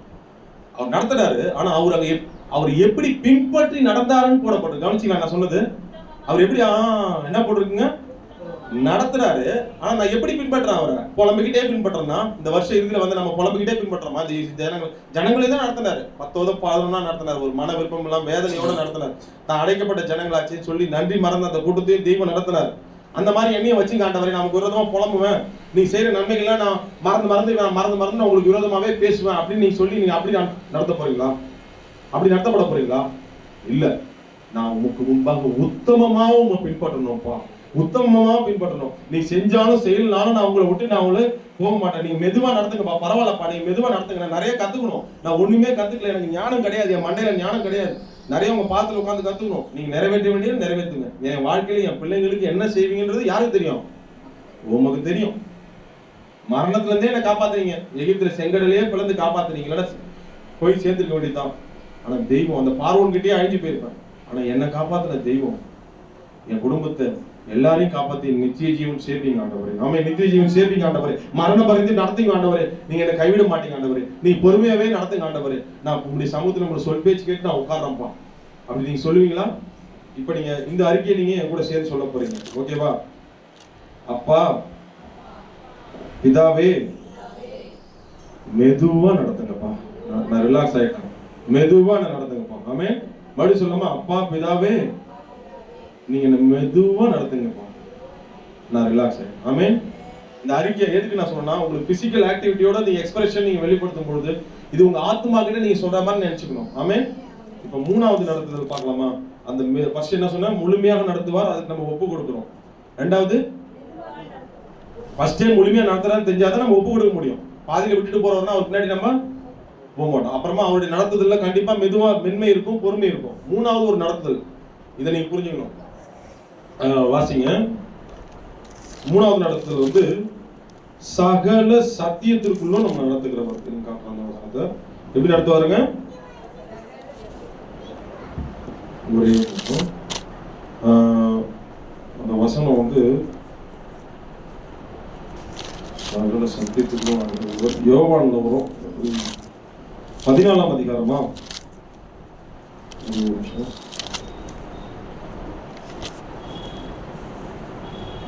ஆவியானவர் குறித்து ஒரு வசனம் வரும். அதை எடுங்க, யாராவது எடுத்துங்க.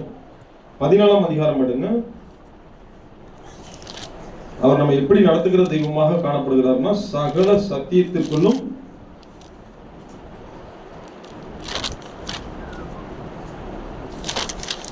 யோவான் 14ஆம் அதிகாரம்.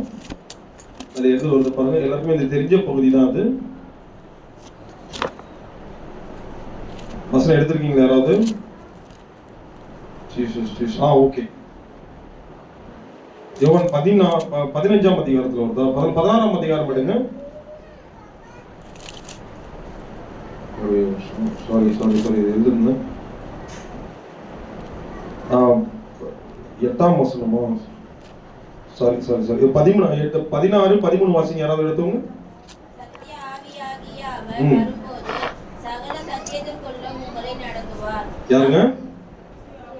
அவர் மெதுவா நடத்துவாரு. ஃபர்ஸ்ட் என்ன சொன்னா, முழுமையான நடத்துகிறவர்ன்ற அறிவு நமக்கு வந்துச்சுனாலே நம்ம ஒப்பு கொடுக்கிறதுக்கு ஆரம்பிச்சிரும். ரெண்டாவது மென்மையா பொறுமையா தான் நடத்துவார். மூணாவதுல இருங்க,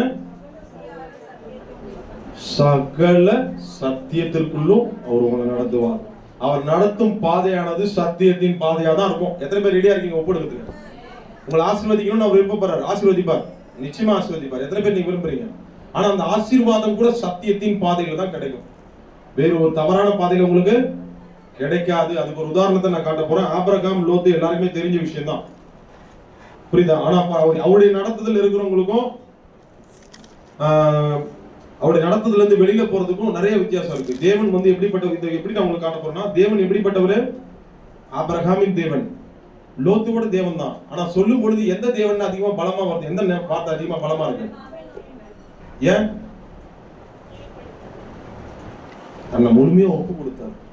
அவர் ஏன்னா அவர் நடத்தினா பொறுமையா நடத்துவாரு, இந்த மாதிரிலாம் பண்ணுவாரு. அதெல்லாம் சத்தியத்தின் பாதைதான் நடத்துவாரு. அநீதியா அவர் நடத்த மாட்டார். ஒரு வசனம் கூட வாசிங்க, அப்பதான் உங்களுக்கு புரியும். சங்கீதம் 23 எடுங்க. அவருடைய நடத்துதல் எல்லாமே சத்தியத்தை மீறினதாக இருக்காது. எந்த ஒரு ஆசீர்வாதமும் சத்தியத்தை மீறினதாக இருக்காது. அதை உணர்ந்து நீங்க ஒப்பு கொடுக்கணும். சங்கீதம் 23 4ஆம் வசனம் வாசிங்க. சாரி 3ஆம் வசனம்.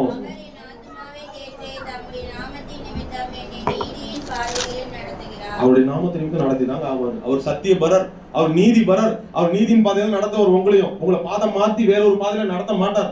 உலகம் உங்களை வேறு விதமாக காட்டி உங்களை இழுக்க பார்க்கும். இந்த இடத்துல நீங்க வந்து பண்ண வேண்டிய ஒரு விஷயம் என்னன்னா, என் ரட்சகர், என் மேய்ப்பர், என்னை நடத்துகிறவர், அவர் நீதிபரர், சத்தியத்தின்படி வாழணும் நம்மளை எதிர்பார்க்கிறவர். ஆமென். அப்போ நீங்க இன்னைக்கு வந்த ஒவ்வொருவரும் நீங்க மூணாவதாக உங்க மனதுல நினைச்சு அவர்கிட்ட ஒப்பு கொடுக்கணும். என்னது? என் தெய்வம் என்ன சத்தியத்தின்படி தான் நடத்துவார். கொஞ்சம் லேட்டா தான் ஆகும் எல்லாமே எனக்கு, ஆனா வாக்குத்தத்தங்கள் நிறைய எனக்கு கொடுத்துருவாரு. பாருங்க, அந்த வசனத்தை கூட காட்டுற பாருங்க. ஆதியாகமம் 13ஆம் அதிகாரம் பண்ணுங்க. அந்த சம்பவத்தோட உங்களுக்கு எக்ஸ்பிளைன் பண்றேன். ஆதியாகமம் 13ஆம் அதிகாரம் 10ஆம் வசனம் வாசிங்க. 2 நபரை காட்டுறேன் பாருங்க அவருடைய நடத்துதுல.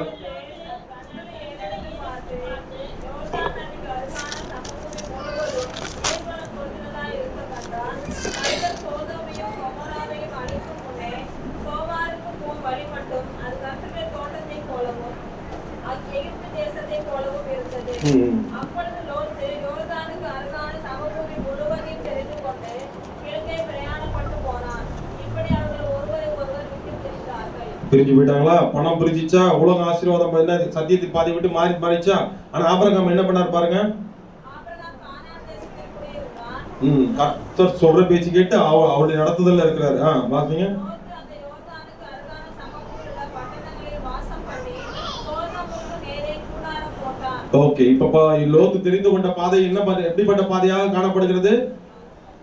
14ஆம் வசனம் 13ஆம் வசனம் தெரியப்படுத்துது பாருங்க.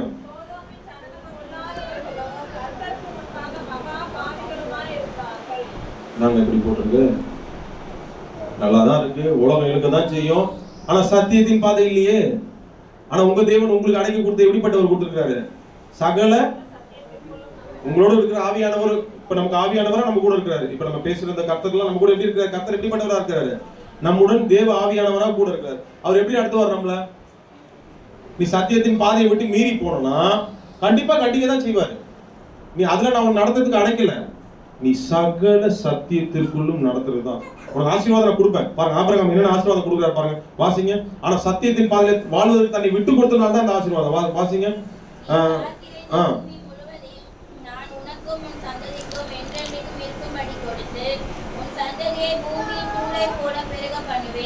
ஒருவன் பூமி தூளை என்ன கூடுமானால் உன் சந்ததியும் என்னப்படும்.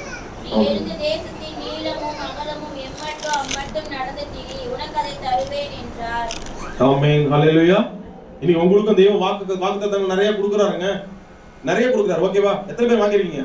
இவ்வளவு சொன்னாங்க நிறைய பேர். நிறைய பேர் வாங்கிருக்கோம் வாக்குத்தத்தங்கள். உன்னை அதிசயங்களை காண பண்ணுவேன், நீ ஆசீர்வாதமா இருப்பாய், உன்னை ஆசீர்வதிக்கவே. ஆனா எழுதி வச்சுங்க, இதெல்லாம் என் வாழ்க்கையில் நிறைய பேர் போதும். முதல்ல விசுவாச அறிக்கை பண்ணுங்க, ஏன்னா நடத்துகிறவர் கண்டிப்பா நடத்துவார். அதை நீங்க ஒப்பு கொடுங்க. மூணாவதா நீங்க உங்களை ஒப்பு கொடுக்க வேண்டியது என்னன்னா, சகல சத்தியத்திற்குள்ள அவர் நடத்துறாரு, அதுக்கு என்ன விட்டு கொடுக்குறேன், வேற எந்த பாதையில எனக்கு வேணாம். லோத்து பாதம் மாறி போயிட்டாலும் அவர் நீதிமானதா இருந்தார், ஆனா அப்படி தப்பித்தோம் பிழைத்தோன்ற மாதிரிலாம் எனக்கு வேணாம் ஆண்டவர். அவர் போன இடம் மோசமான இடம், என்னது பாவங்கள் நிறைந்த அந்த பகுதியில் கொடுக்குறாரு. ஆனா தேவனும் நடத்துகிற இடம் சத்தியத்தின் பாதையில. அப்படி உங்களை விட்டு கொடுக்கும் போது சங்கீதம் 21 1 2 3 அப்படியே அப்ளை ஆயிடும். வாசிங்க பார்க்கலாம். சங்கீதம் 1 23 1 2 4 அப்படியே வாசிங்க. பிரச்சனைகள் வரும், இருள் வரும். சூப்பரா சொல்றீங்களா?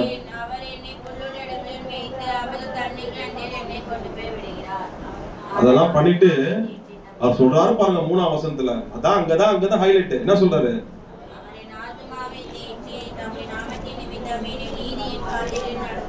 வேற எதுலயும் நடத்த மாட்டார். எழுதி வச்சுங்க, இதுதான் சத்தியம். அவர் கர்த்தர் இடத்துல வந்துட்டீங்கன்னா, இங்க வந்த எல்லாருமே உலகம் நடத்துற மாதிரி அவர் நடத்துவார்னு வந்தீங்கன்னா ஃபெயிலியர் ஆயிடும். கர்த்தர் நடத்துதல் சகல சத்தியத்திற்குள்ளும் தான் உங்களை நடத்துவார். அப்படின்னா அந்த இடத்துல நீ தப்பு பண்ணும்போது கண்டிப்பா கண்டிக்கதான் செய்வார். ஆவியானவர் சொல்றாரு, ஆசீர்வாதத்தை காட்டுகிற தெய்வம் ஆசீர்வாதத்தை தடுக்கிற பாவத்தையும் காட்டி விளக்கதான் செய்வார். அவருடைய வேலையை அதுதான். கர்த்தருடைய ஆவியானவர் உங்க கூட இருக்கிறாருன்னா உங்களை ஆசீர்வதிச்சு அபிஷேகிச்சு, அது மாத்திரம் இல்ல, பரிசுத்தமா உங்களை மாத்துறதுக்கு தான், பரிசுத்த பாதையில் நடத்துறதுக்கு தான், நீதியின் பாதையில நடத்துறது தான். அப்ப நம்ம என்ன பண்ணணும்? அந்த நடத்துதலுக்கு நம்ம என்ன பண்ணணும்? உட்படுத்தி விட்டு கொடுக்கணும். கஷ்டமா தான் இருக்கும், ஆனாலும் உங்களை நீங்க விட்டு கொடுங்க. ஆமென், ஹல்லேலூயா. ஆபிரகாம் தன்னை விட்டு கொடுத்தார். விட்டு கொடுத்தனால தான் அவர் எந்த அளவுக்கு அவர் மாதிரி ஒரு ஈக்குவலான ஒரு ஆசீர்வதிக்கப்பட்ட யாருமே இந்த உலகத்திலே அந்த சந்ததி கூட, லோத்துவின் சந்ததி கூட சொல்றதுக்கு எல்லாரும் ஆபிரகாமின் சந்ததினாலே ஒரு எல்லாருக்குமே ஒரு என்கரேஜ்மெண்ட். ஆபிரகாமின் தேவன் இன்னைக்கு உங்க தேவனாவும் இருந்து உங்களை ஆசீர்வதிப்பார். ஆபிரகாமிட்ட என்ன கத்துக்கிறோம்? அவர் நீதியின் பாதையை விட்டு வேற எங்கேயும் அவர் கொண்டு போகல, நீதியின் பாதையில சத்தியத்துல தான் நடத்துறாரு. அந்த தெய்வம் உங்களை என்னையும் நடத்தணும்னா இன்னைக்கு உங்களை ஒப்பு கொடுங்க. சத்தியத்தின் பாதையில நீங்க 3வது தலைப்புல சொல்றீங்க, ஆண்டவரே மரண பரிந்து நடத்துவீங்க, அதுல மெதுவா நடத்துவீங்க, பரவாயில்லப்பா லேட் ஆகும், ஆனா 3வது சத்தியத்தின் பாதையில நீங்க நடத்துறீங்க பாருங்க, அதுதான் எனக்கு வேணும். ஏன்னா எனக்கு ஒருத்தர் நம்பணும்னா நம்பிக்கை வேணும்ல. உண்மையா ஒருத்தர் என்ன நடத்துறாரு சத்தியத்தின் பாதையில, உங்களுக்கு நீங்க எவ்வளவு நம்புவீங்க? கரெக்டா நம்புவீங்களா, நம்ப மாட்டீங்களா? அப்ப நீங்க நம்ம தெரிந்து கொள்ள வேண்டிய பாதை என்னது? தெரிந்து கொள்ளுதல் எது? சத்தியத்தின் பாதை நடத்தல. அவருக்கு ஆபிரகாமை போல நான் ஒப்பு கொடுக்குறேன். லோத்த போற யாராவது ஒப்பு கொடுக்க போறீங்களா? உலகம் இழுக்கும், அந்த மாதிரி ஆசையை காட்டும். இங்க போனா நல்லா இருக்கும், இப்படி நடத்துறதுக்கு ஆள் பிசாசு ரெடியா இருக்கிறான். அவன் எப்படா வருவான்னு என்னது ஏசிக்கிட்டே காட்டினான். உலகத்தின் அவர் நடத்துறது பிதா ஏற்படுத்தின ஒழுங்கை வைத்து கடவுள் கொண்டு வந்து நிறுத்திருக்கிறார். மன திரும்புங்கள் பரலோகராஜ்யம் சமயமா இருக்குது, ஒரு வேவ் கட்டல் நடத்துறதுக்கு ரெடியா இருக்கிறாரு. ஆனா இவன் உடனே எடுத்து வந்து என்னத்தை காட்டுறான்? அவரோ பரலோகராஜ்யத்தை காட்டுறாரு. இவன் என்னத்தை காட்டுறான்? உலகத்தின் சகல ராஜ்யங்களையும் உயர்ந்த எல்லாத்தையும் என்ன பண்றான்? காட்டுறான். அவனுடைய நடத்துறது ஈஸியா கிடைச்சிடும். இவரு ஆண்டவருடைய வார்த்தைங்க நிறைய கிடைக்குங்க, ஆனா அது நடக்கிறதுக்கு கொஞ்சம் லேட் ஆகும். ஆனா இவன் பாருங்க, ஆசீர்வாதத்தை முதல்ல கொடுத்துருவாங்க, அதுதான் பண்ணுவான், ஆத்மாவை விலைக்கரியமா வாங்கிடுவான். ஜாக்கிரதையா இருக்கணும். எத்தனை எச்சரிப்பு பாருங்க. அப்ப என் தெய்வம் பர்ஃபெக்டா நடத்துறவர். சகல சத்தியத்துக்குள்ள நடத்துகிறவர். நான் தப்பு பண்ணிட்டா மீறி போயிட்டா கூட என்ன பண்ணுவார், என்ன காப்பாத்துக்கிறது. உள்ளுக்குள்ள பிரச்சனைகள் வரும். அந்த ஒரு மேய்ப்பனா ஒரு மந்தையில இருந்தா ஆடி வெளியில கூட போவோம். ஆனா வெளியில போனாலே அவனை தூக்கிட்டு வந்து நடத்துக்கிறவரா தெய்வமா இருக்கிறாரு. அப்படி இருக்கிறவர் உங்களை என்னையும் கைவிட்டுருவாரா? தைரியமா நம்புங்க. இப்ப நான் சொல்ற அறிக்கை செஞ்சுட்டு அடுத்த தலைப்பு போலாமா? கடைசி தலைப்பா தான். அந்த அறிக்கை என்ன தெரியுமா? கண்ணை மூடி அப்பா என்ன உங்ககிட்ட விட்டு கொடுக்குறப்பா இயேசுவே. சொல்லுங்க பார்க்கலாம். இயேசுவே, இந்த 3வது தலைப்பின்படி நீங்க சகல சத்தியத்துக்குள்ள நடத்துறீங்கப்பா. எங்களை கண்ணை மூடி நாங்க ஒப்பு கொடுக்கிறோம், எங்களையும் என் குடும்பத்தையும். ஆமென். ஒப்பு கொடுப்பீங்களா? 3வது தலைப்பு நான் என்ன சொன்னேன்? இயேசுப்பா, நீங்க சகல சத்தியத்தில் நடத்துவீங்க. நான் பண்ண வேண்டியது என்ன? அது என் கண்ணை மூடிட்டு ஒப்பு கொடுக்குறேன். கண்ணு திறந்திருக்கிறவங்க யாருமே என்ன சரியா நடத்த மாட்டாங்க. ஆனா கண்ணை மூடிட்டு உங்களை நம்பணும்னா நீ கரெக்டான இடத்துல என்ன போய் கொண்டு போய் சேர்த்துருவீங்க. நம்ம கரங்க தட்டி அவன் நான் மேம்படுத்தலாமா? ஏன்னா நீங்க சகல சத்தியத்திற்குள்ளும் நடத்துகிற தெய்வம். சத்தியம் என்னைக்குமே போய் சொல்லாது. சத்தியம் நிச்சயமா ஜெயிக்கும். ஆமென். ஹல்லேலூயா. அதை நீங்க மனதில் ஞாபகம் வச்சுங்க. அடுத்து கடைசி நடத்துதல். இதெல்லாம் எதுக்குங்க சொல்றேன்? இந்த வேற ஏதாவது உங்களை உற்சாகப்படுத்துறது ஒரு 4 பாட்டு பாடிட்டு போறதுக்காக வந்திருக்கலாம். அப்படி இல்லை. நீங்க எல்லாம் அவருடைய நடத்துதல நம்ம ஒழுங்கா ஒப்பு கொடுத்தாதான் நம்ம பர்ஃபெக்டா அங்க போய் சேர முடியும். ஆமென். ஹல்லேலூயா. கடைசியான நடத்துதல் ரொம்ப முக்கியமான ஒரு நடத்துதல். அவர் நடத்துறதுக்கு அவருக்கு ஒரு நோக்கம் இருக்கு. அதை காட்டுகிற ஒரு நடத்துதல். வெளிப்படுத்தல் 7:17 வாசிங்க.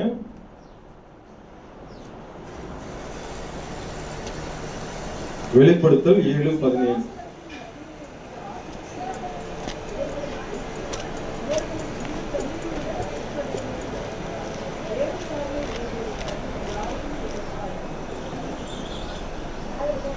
அதாவது அருமையான சகோதரி வாசிச்சாங்க. சிங்காசனத்தின் மத்தியில் இருக்கிற ஆட்டுக்குட்டியானவரை இவர்களை மேய்த்து இவர்களை ஜீவ தண்ணீர் உள்ள ஊற்றுகள் அண்டைக்கு நடத்துவார். வேற எங்கேயுமே நடத்த மாட்டார். எங்க நடத்துவாரு? முடிவு எங்க நிக்கும்? உங்களை ஜீவ தண்ணீர் எது? இந்த ஜீவ தண்ணீர் அளிக்கிற இந்த வார்த்தை பரிசுத்த ஆவியானவருடைய அபிஷேகம் ஜீவ தண்ணீர். அந்த ஜீவ தண்ணீர் உள்ள அந்த எங்க பரலோக ராஜ்யத்துல நடத்துவார். ஜீவ தண்ணீர் உள்ள ஊற்றுகள் அண்டைக்கு உங்களை, அது சுரக்கிற இடம், அது அங்கிருந்து அந்த ஊற்றுகள் எங்கிருந்து வருது? பரலோக ராஜ்யம். அந்த இடத்துல உங்களுக்கு கொண்டு போய் நிறுத்துவார். கரங்க தட்டி தேவன் நாங்கள் பயன்படுத்தலாமா? அவருடைய நடத்துதல குறைவு கிடையாதுங்க. உலக ஆசீர்வாதங்கள் மாத்திரம் இல்ல, சத்தியத்தின் இப்படிதான் நடத்துறாரு. ஆனாலும் அந்த சத்தியத்தின் கிடைக்கிற முடிவு என்ன தெரியுமா? இதுதான். அந்த இடத்துல என்ன இருக்காதான்? தேவன் தாமே இவர்களுடைய என்னங்க இது? தேவன் தாமே உங்களுக்கு கண்ணீரை துடைப்பா சொல்லிட்டு அங்கதான் போட முடியும். அப்ப இங்க கண்ணீர் வரதான் செய்யும். என்னடா பொய் சொல்லி மாத்தி ஊழிய பிரசங்கம் ஒண்ணு தப்பா இதுக்கு வச்சுக்காதீங்க. நீங்க கண்ணீர் வர சூழ்நிலை வரும், சந்தோஷமா வரும். நான் பொய் சொல்ல, உண்மைதான். எத்தனை பேர் நம்புறீங்க? கண்ணீரை துடைப்பாரு அப்படின்னு சொல்லிட்டு இங்கே அப்படியே உங்களை வந்து கம்ப்ளீட்டா எப்படின்னா சொல்லுவோம். கண்ணீரை துடைப்பார் தான். இன்னொரு பக்கம் கண்ணீர் வரதான், சூழ்நிலைக்கு வரதான் செய்யும். ஆனா அப்போ அதே கண்ணீர் துடைக்கிற கரம் உங்களை கண்ணீரை துடைக்கும். ஆமென். உங்களை கைவிடாத கரம், நடத்துகிற கரம் உங்களை கைவிடாத, நான் உன்னை விட்டு விலகுவதும் இல்லை, நடத்தும். ஆனால் அவர் நீங்க புரிந்து கொள்ளுகிற விதத்தில் தான் நம்முடைய ஒப்பு கொடுத்தல் அடங்கி இருக்கிறது. முன்னாடியே ஒரு கேள்வி கேட்டேன். இயேசுப்பாவை நான் அறிந்த கூட்டமா புரிந்த கூட்டமா? புரிந்த கூட்டம். இந்த அப்புறம் நீங்க புரிந்த கூட்டமா இருந்தா இதுதான் மிக முக்கியமான ஒரு காரியம். அவர் நித்திய ஜீவனுக்கு ஏதுவாகத்தான் உங்களை நடத்துவார். வேறு ஒரு பாதையில சகல சத்தியத்திலும் நடத்துகிறவர் அதனுடைய முடிவான நித்திய ஜீவனுக்கு தான் நடத்துவார். அப்ப உங்க பார்வையை நான் முன்னாடி 3வது தலைப்புல சொன்னேன், கண்ணை மூடிக்கிட்டு விட்டு கொடுங்கன்னு சொன்னேன். நான் கண்ணை மூடிக்கன்னு சொன்னது இந்த உலக ஆசீர்வாத உலக இச்சைகள் உங்களுக்கு எழுதிடக்கூடாது, அதுக்காக உங்க கண்ணை மூடிங்க. கண்ணை திறக்க வேண்டிய ஒரு இடம் இருக்கு. அதுதான் இந்த 4வது தலைப்பு. எப்போதும் உங்க ஆத்மா கண்ணை திறந்து கொண்டே இருக்க வேண்டும். இந்த இடத்துல இந்த தலைப்புல எப்போதும் உங்க ஆத்மா எப்படி இருக்கணும்? கண்ணை திறந்து கொண்டே இருக்கணும். எனக்கு நித்திய ஜீவன்ல கொண்டு போய் நிறுத்துவீங்க ஆண்டவரே. இந்த நீங்க நடத்துகிற நடத்துதல் எனக்கு முடிவு எங்க போய் கொண்டு நிறுத்துகிறது? என்னை நித்திய ஜீவனுக்குள், நிலைவாழ்வுக்குள் என்னை கொண்டு சேர்க்கிறது. அதனாலதான் பாருங்க, அந்த தவிப்பு உங்களுக்கு வேணும். எத்தனை பேருக்கு தவிப்பு வேணும்? இன்னைக்கு அதுதான் அவருடைய நடத்துதல். கம்ப்ளீட்டான பேக்கேஜ் அவர் நடத்துதல். பிலிப்பியர் 2:3-20 வாசிங்க. பவுல் எந்த அளவுக்கு தன்னை வந்து காத்திருக்கிறார். பரலோக ராஜ்யத்தை குறித்து தாகமுடையவராக காணப்படுகிறார். அவருடைய வருகையை குறித்து கண்கள் திறந்தே இருக்கணும். எப்போனாலும் வரலாம் நம்மளை கூப்பிட்டு போறதுக்கு.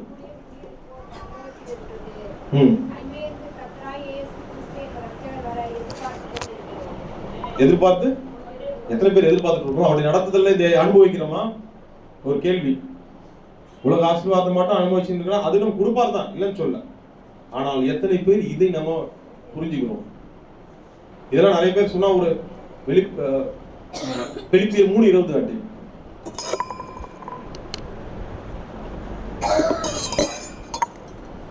எத்தனை பேர் இதை புரிஞ்சுக்கணும்? இன்னொரு வசனம் கூட வாசிங்க. 1 தெசலோனிக்கர் 1:10. இயேசு கிட்ட வந்துட்டீங்கன்னா போற இடம் பரலோக கடைசியில உங்களுக்கு முடிவுல கொண்டு போய் சேர்க்கிற இடம். அவர் மரித்தோரிலிருந்து இனிவரும் கோபாக்கிற இன்று நம்மை நீங்களாக்கி ரட்சிக்கிறவருமாய் இருக்கிற அவருடைய குமாரனாகிய இயேசு பரலோகத்திலிருந்து வருவதை நீங்கள் எதிர்பார்த்து கொண்டிருக்கிறதையும் அறிவிக்கிறார்களே. எத்தனை பேர் இந்த கடைசி நாட்கள்ல அவருடைய வருகையை நான் எதிர்பார்த்து என் கண் எப்போதும் என் ஆத்மா திறந்திருக்குன்னு எத்தனை பேர் சொல்றீங்க? கண்ணை மூடி இருந்ததுன்னா ஜாக்கிரதையா இருக்கணும். இன்னைக்கு திறந்து கொடுத்து தான் அவன் வந்திருக்கிற ராமன். ஹல்லேலூயா. இந்த விஷயத்துல கண்ணு திறந்தே இருக்கணும். அவர் நடத்துகிறவர் இன்னும் நம்மள முழுசா நடத்தி முடிக்கல. எங்க கொண்டு போய் சேர்க்கணும்? இப்ப வாசிங்கள வெளிப்படுத்தல் 17:7 மறக்கவே மறக்காதீங்க. 7:17 ஜீவ தண்ணீர் அங்க எடுத்து போய் ஊற்றுகள் அடியில் நம்ம போய் நடத்தணும், சேர்க்கணும். அப்ப என்ன பண்ணணும்? நம்ம பவுல போல ஒரு எப்போதும் ப்ரிப்பேர்டா கண்ணை திறந்தே வைங்க. உலக ஆசை இச்சைகளுக்கு கண்ணை மூடி வைங்க. இதுக்கு எப்பவுமே உங்க கண்கள் திறந்தே இருங்க. ஆண்டவரே திறந்தே இருங்க. எப்ப ஏசப்பா வருவார் பாருங்க. தீத்து 2:13 கூட பாருங்க. எப்போ 2:13 வாசிங்க.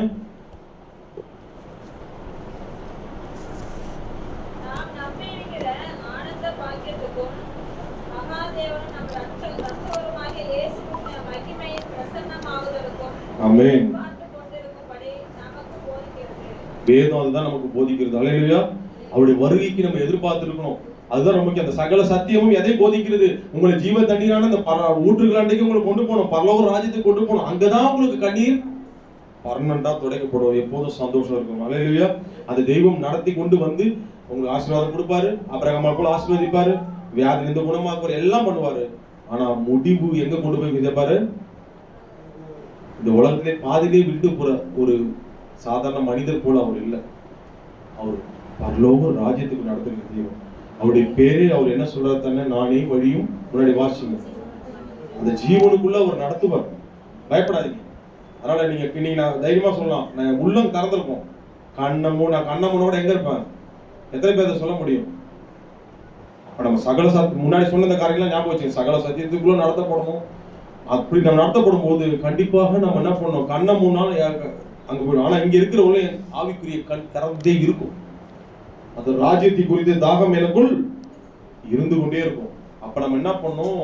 பாடுகள் வரும், பிரச்சனைகள் வரும், என்ன அவருடைய நடத்துதல்ல இருள் வரும். நீங்க வாசிங்க சங்கீதம் 23:4 என்ன வாசிங்க? மரண இருள் வரும், வாழ்க்கையில பிரச்சனைகள் வரலாம். ஆனால் உங்களை ஜீவ தண்ணீர் அன்னைக்கு நடத்தணும்னு சொன்னவர் உங்களை நடத்தாம போக மாட்டார். இதை எத்தனை பேர் ஃபீல் பண்ணி விசுவாசிக்கிறீங்க? அது ஒண்ணு கொண்டு போய் சேர்க்கிறவரு சின்ன சின்ன பிரச்சனைகள் எல்லாம் உங்களை கைவிட்டு வராங்க. உங்களுக்கு வாக்களித்த தெய்வம் அங்க கொண்டு போய் சேர்க்கணும், சக்சஸா கொண்டு போய் சேர்க்கணும் சொன்னவரு நடுவில் வர பிரச்சனைகள் உங்களை கைவிட்டு வரா? கைவிடவே மாட்டார். அதுதான் உமது கோடும் உமது தடியும் சேற்றும். ஆப்பிள் சத்தியத்தில், அதாவது ஆப்பிள் இருக்கு. எல்லாரும் ஒரு மரத்துல ஆப்பிள தான் ரசிக்கிறீங்க, கரெக்டா இல்லையா? யாராவது அந்த மரம் சொரசொரப்பா இருக்கு, சொரசொரப்பா இருக்குப்பா, சூப்பரா இருக்குப்பா, அப்படி யாராவது ரசிக்கிறீங்க? கிட்ட போய் ஆப்பிள போய் கடிப்பீங்க, சொரசொரப்பா இருக்கு மரம், ஒரு கடி கடிக்கலாமா? போய் கடிப்பீங்களா யாராவது போய் சொரசொரப்பா மரத்தை? ஏன் கடிக்க மாட்டீங்க? ஏங்க? கடினமா இருக்கும். ஆனா அது தேவையா அந்த மரத்துக்கு? அது இல்லாம ஸ்ட்ரெயிட்டா ஆப்பிள் மட்டும் தொங்க கூடாதா? மரம் அப்படி மரம் இல்லாம அப்படி யாராவது சொல்ல முடியுமா? யாராவது சொல்ல முடியுமாங்க? ஸ்ட்ரெயிட்டா ஆப்பிள் மட்டும் அந்தரத்துல தொங்குற மாதிரி ஆப்பிள் மட்டும் நிக்கிட்டோம், மரம்லாம் தேவையில்லை அப்படின்னு யாராவது சொல்லுவீங்களா? அது மாதிரி நடக்குமா? அந்த உலகத்துல ஆச்சரியம் நடக்குமா? அந்த மாதிரி மரம் தேவை, சொரசொரப்பு தேவை, இலைகள் தேவையில்லை, ஒதுக்க முடியாது. தாங்கிறது இது இலைங்கெல்லாம் பிடிச்சிட்டு கிளைகள் எல்லாம் தேவை. அது போலதான் சத்திய வார்த்தைகள், ஜீவனிக்கும் வார்த்தைகள்லாம் முதல்ல அது மூலமா அனுபவிக்கிற பாடுகள் எல்லாம் உங்களுக்கு கஷ்டம் போல, அவர் நடத்துதல்ல கஷ்டம் போல, இருள் போல எல்லாமே இருக்கலாம். ஆனாலும் பயப்படாதீங்க. ஆப்பிள பாருங்க, உங்களுக்கு நிலைவாழ்வு அந்த நித்திய ஜீவன் உங்களுக்கு இருக்கு. ஹல்லேலூயா. அதுல கொண்டு போய் சேர்க்கிறவங்க உங்களை கைவிடவே மாட்டார். ஆமென், ஆமென். அதனால இதோட முடிக்கிறேன். மொத்தம் எத்தனை தலைப்பு ஜஸ்ட் ரிவைஸ் பண்ணிக்கலாமா? ஃபர்ஸ்ட் நம்ம என்ன பார்த்தோம்? இதுக்கு நம்ம இந்த அறிக்கை சொல்லவே இல்லையே, சொல்லிடலாமா? இப்போ இந்த அறிக்கைக்கு நான் என்ன சொன்னேன்? நான் சொல்றப்ப நீங்க புரிஞ்சுக்கணும். 4வதுல ஒரு எக்ஸ்பிரஷன் கொடுக்கணும் சொன்னேன். 4வது தலைப்புக்கு. 3வது தலைப்பு கண்ணை மூடி அப்பா பிதாவே என்ன ஒப்பு கொடுக்கணும்னு சொன்னோம். 4வது தலைப்புக்கு கண்ணை திறந்து நான் உங்களை ஒப்பு கொடுக்குறேன், ஆவி ஆத்மாவோட ஒப்பு கொடுக்கணும்ப்பா. சொல்லுங்க பார்க்கலாம். அப்பா பிதாவே கண்ணை திறந்து நான் உங்ககிட்ட என்ன ஒப்பு கொடுக்குறேன், எப்போதும் நான் உங்களுக்கு காத்திருக்கணும் ஆண்டவரே. ஆமென். இதனால ஒவ்வொரு எக்ஸ்பிரஷன் எதுக்குன்னா நம்ம ஆத்மாவோட தினமும் இதெல்லாம் பேசணும். ஓகே, இப்போ ஜஸ்ட் ரிவைஸ் பண்ணலாம். ஃபர்ஸ்ட் என்ன பார்த்தோம்? நம்ம நடத்துதலுக்கு, அவருடைய நடத்துதலுக்கு ஒப்பு கொடுக்கணும்னா ஃபர்ஸ்ட் நாம அவர் முழுமையா நடத்துறாரு, நம்ம நடத்துகிறவர் முழுமையான அக்கறையுடையவர்ன்றது ஒரு அறிவு வேணும். மரண பரியந்தம் அவர் நம்மை நடத்துகிறார். 2வது என்னது? மெதுவா தான் நடத்துவாரு வாழ்க்கையில. எடுத்தோடனே இது கரவல் ஆடுகளை போல நடத்துவாரு. நம்ம கிட்ட மெச்சூர்டே எதிர்பார்க்கிறாரு. மோசே ஆரோன் கிட்ட இருக்கிற அந்த மெச்சூரிட்டி நமக்கும் வரணும்னு அவர் எதிர்பார்க்கிறார். அப்போ அந்த ஆசீர்வாதம் இளைப்பாறுதல் நம்ம பெற முடியும். அந்த பொறுமையை நம்ம பெற முடியும். எத்தனை பேர் பொறுமையை பெற போறீங்க? இனிமேல் அப்பாவை திட்டுவீங்களா? இஸ்ரேல் ஜனங்கமா திட்டுவீங்களா? ஏதாவது ஏசப்பா 12 மாசத்துல திட்டிருந்தா இன்னைக்கு போய் அறிக்கை செஞ்சு ஒப்பு கொடுத்துட்டு போங்க. ஏசப்பா இந்த வாயில திட்ட மாட்டேன், அவரை வாழ்த்துவேன், புகழுவேன், அவரை உயர்த்துவேன். ஆமென். மூணாவது, சகல சத்தியம் தான் நடத்துவார். உலகம் இழுக்கும், இச்சையை காட்டும். உனக்கு வா வட்டி உனக்கு இவ்வளவு தரேன், இப்ப சொன்னாங்கல்ல வட்டிக்கு இவ்வளவு தரேன், உனக்கு வா இவ்வளவு தரேன், இழுக்கும், ஆசை இழுக்கும். அது என் பாதை அல்ல. என் தெய்வம் நடத்துகிறது சகல சத்தியத்துக்குள்ளும் நடத்துவார். சொன்னதை நிச்சயம் நிறைவேற்றுவார். ஆனால் எல்லாமே சத்தியத்தின் பாதையில் தான் நடக்கும். நாலாவது, ஆமென், சத்தியத்தின் பாதையில் நடத்துகிற தேவன் அதனுடைய எண்டும் ஒன்று காட்டுவார். அந்த எண்டு தான் ஜீவ தண்ணீர் உண்டாகிற அந்த ஊற்றுகள் இந்த பரலோக ராஜ்யத்தை நடத்துவார். ஆமென். இந்த வருட இறுதியில வந்து நம்மளை அப்டேட் பண்ணிக்கணுமா? இன்னைக்கு சொன்ன வார்த்தைகள்லாம் தயவு செய்து வீட்டில் போய் தியானிங்க. கர்த்தர் நிச்சயமாக மட்டும் நடத்த எபினேசரை நம்ம குறையே சொல்ல மாட்டோம். நன்றி சொல்றதுக்கு நேரம் இல்லைன்னு சொல்லி நம்ம அவரை வாழ்த்துவோம். ஆமென். கர்த்தர் உங்களை ஆசீர்வதிப்பார். God bless you.